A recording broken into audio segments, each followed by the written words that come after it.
माँ का 14वां हो गया और बेटे ने घर को बड़ा सा ताला लगाकर बाप को एसटी में बैठाया और हमेशा के लिए शहर ले आया।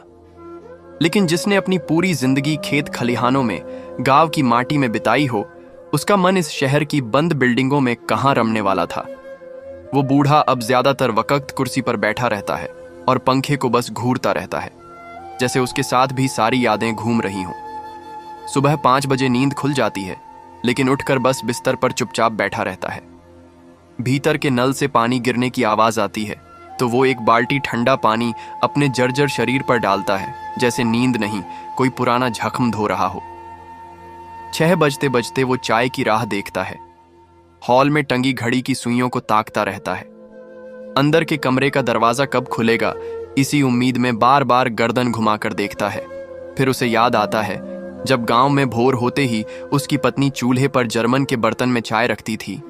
वो छोटी सी बात अब कितनी बड़ी लगती है। 10 बजे बहू एक कप में चाय दे जाती है। वो कांपते हाथों से वो चाय गले से नीचे उतारता है, धोती संभालता है और सीढ़ियां उतरकर सोसाइटी के गार्डन में जाता है, जहां उसका थका हुआ शरीर कुछ देर सुस्ता सके। उधर से कानों में हेडफोन लगाए हाफ पैंट में एक औरत अपने अंग्रेजी कुत्ते को रिकामम करने बाहर ले जाती है। उसे वो औरत नहीं, वो कुत्ता दिखता है।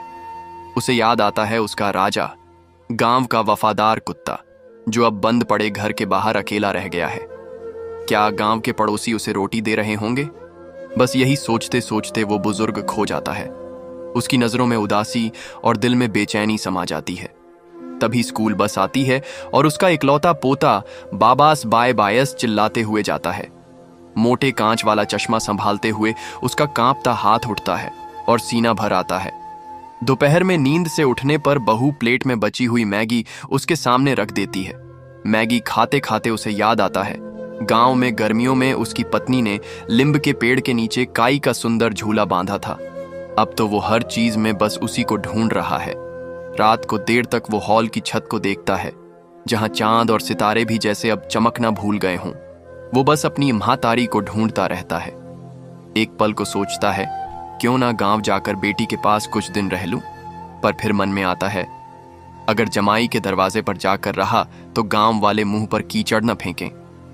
बस यही सोचकर वो बेचैन हो उठता है और पत्नी की चुभती यादों के साथ उसका बचा हुआ शरीर रात भर बस करवटें बदलता रहता है। और ये तड़प शायद अब उम्र भर ऐसे ही झेलनी है।